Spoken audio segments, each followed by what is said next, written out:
Mulai 1, 2, 3. Assalamualaikum warahmatullahi wabarakatuh. Selamat siang, salam Om Swastiastu, Namo Buddhaya, salam kebajikan.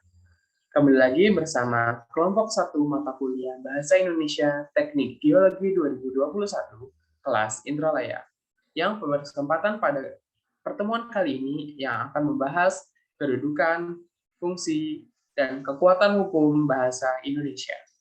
Next slide.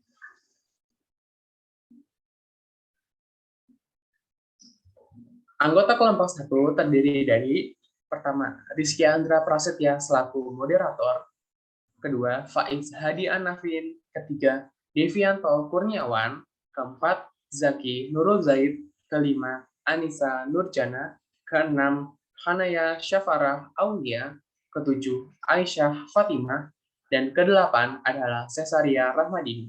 Next slide. Pada presentasi kali ini, discussion topik kita akan membahas 3 pokok topik utama. Di antaranya adalah kedudukan bahasa, fungsi bahasa, dan kekuatan hukum bahasa. Next slide. Yang pertama adalah kedudukan bahasa Indonesia. Bangsa Indonesia sebagai bahasa negara. Menurut Arifin dan kawan-kawan pada tahun 2008, bahasa Indonesia juga berkedudukan sebagai bahasa negara. Hal ini tercantum dalam Undang-Undang Dasar 1945 tercantum pasal khusus bab 15 pasal 36. Jadi dapat disimpulkan jika kedudukan bahasa Indonesia adalah bahasa nasional dan bahasa negara. Hal ini yang selama ini tidak diketahui oleh semua kaum muda dan pelajar, di mana bahasa Indonesia begitu vital di negara kesatuan Republik Indonesia ini. Bahasa Indonesia menjadi jantung diri bangsa Indonesia yang sudah menjadi keharusan sebagai generasi penerus untuk menjaga dan mengembangkannya.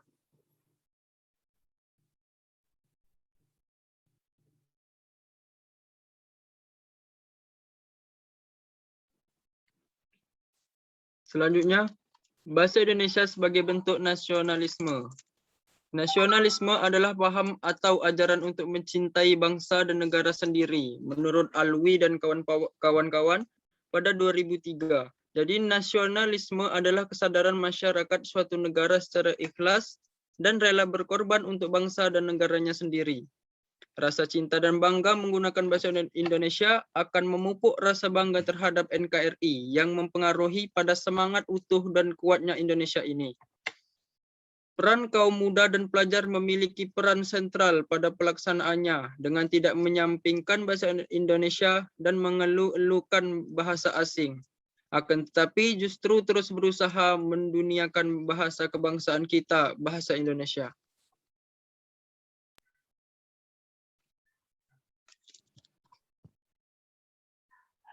Selanjutnya, fungsi bahasa Indonesia.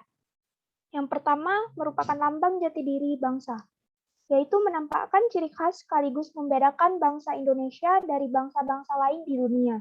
Fungsi ini memungkinkan dan memantapkan kehidupan sebagai bangsa yang bersatu, tetapi tidak sampai menghapuskan latar belakang sosial, budaya, dan bahasa daerah.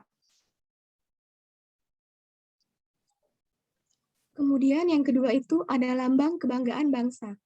Dengan fungsi ini, bahasa Indonesia mencerminkan nilai-nilai sosial budaya, nilai-nilai harga diri dan martabat bangsa, falsafah hidup yang menempatkan bangsa Indonesia dalam kedudukan yang sama dan sederajat dengan bangsa-bangsa lain di dunia.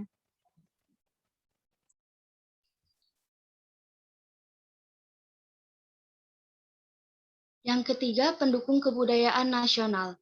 Nilai-nilai moralitas yang dimilikinya akan membina sikap manusia Indonesia yang sekalipun memiliki kemampuan ilmu pengetahuan, mempunyai pengaruh kuat dalam masyarakat, memiliki kekayaan atau menduduki jabatan yang tinggi, akan tetap berkepribadian yang sopan santun, tidak sombong dan tinggi hati.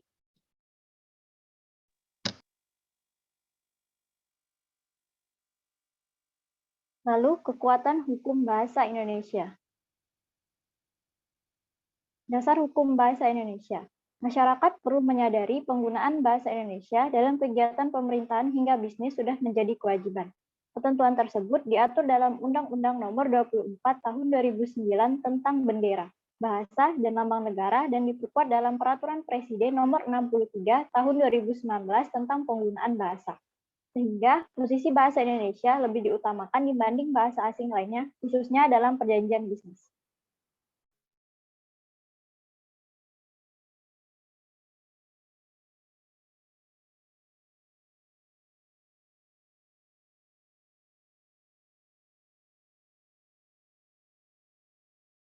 Selanjutnya, ketentuan mengenai kewajiban penggunaan bahasa Indonesia pada perjanjian bisnis tercantum pada pasal 31 Undang-Undang Nomor 24 Tahun 2009 dan pasal 26 ayat 1 Peraturan Presiden Nomor 63 Tahun 2019.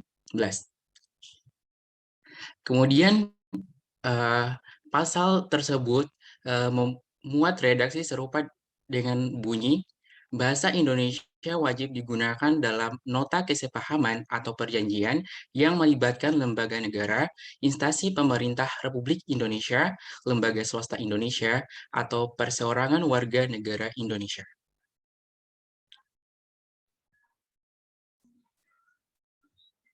Terima kasih, kami ucapkan banyak terima kasih atas perhatiannya. Jikalau ada yang ingin dipertanyakan, kami persilahkan. Jikalau tidak, kami ucapkan sekian. Terima kasih, kurang lebihnya mohon maaf, kami ucapkan. Mohon maaf sebesar-besarnya. Wassalamualaikum warahmatullahi wabarakatuh.